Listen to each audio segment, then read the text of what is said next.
లోకనాయకుడు కమల్ హాసన్ గురించి ఎంత చెప్పినా తక్కువే అవుతుంది. అటు నటుడిగా, సింగర్గా, దర్శకుడిగా, నిర్మాతగా ఇలా అన్ని విభాగాల్లోనూ తనకంటూ ఒక ప్రత్యేక ఐడెంటిటీని క్రియేట్ చేసుకున్న గొప్ప వ్యక్తి. మలయాళ ఇండస్ట్రీలో కలతూర్ కన్నమ్మ అనే చిత్రంతో బాలనటుడిగా ఎంట్రీ ఇచ్చాడు. మొదటి సినిమాతో జాతీయ స్థాయిలో ఉత్తమ బాలనటుడి అవార్డును కూడా అందుకొని అందరినీ ఆశ్చర్యానికి గురిచేశారు. 1960 ఆగస్టు 12న విడుదలైన ఈ చిత్రం 65 సంవత్సరాలను పూర్తి చేసుకోవడంతో పాటు కమల్ కూడా నటుడిగా 65 సంవత్సరాలను పూర్తి చేసుకున్నారు.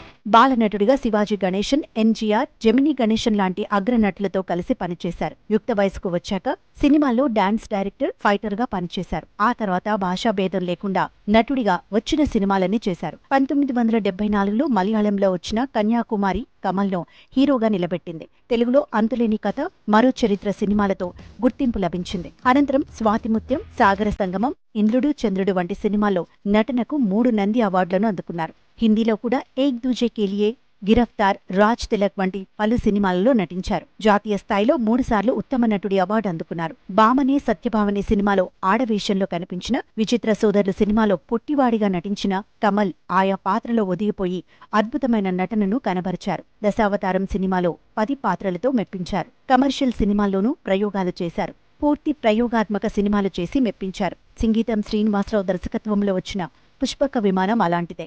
మూకీ కమ్ స్లాప్ స్టిక్ కామెడీగా ఈ మూవీ అద్భుతమైన విజయాన్ని అందుకుంది.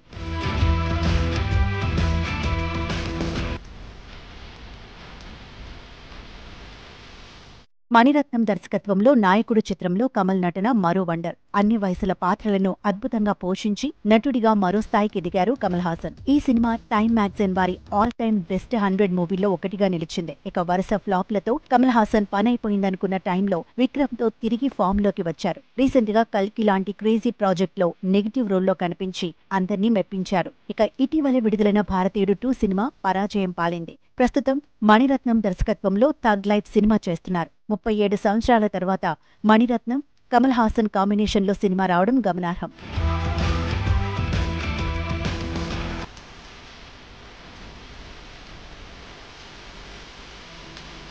ఇక ఎప్పటినుంచో కమల్ డ్రీమ్ ప్రాజెక్ట్ మరుదనాయగం పూర్తి కాకుండా నిలిచిపోయింది.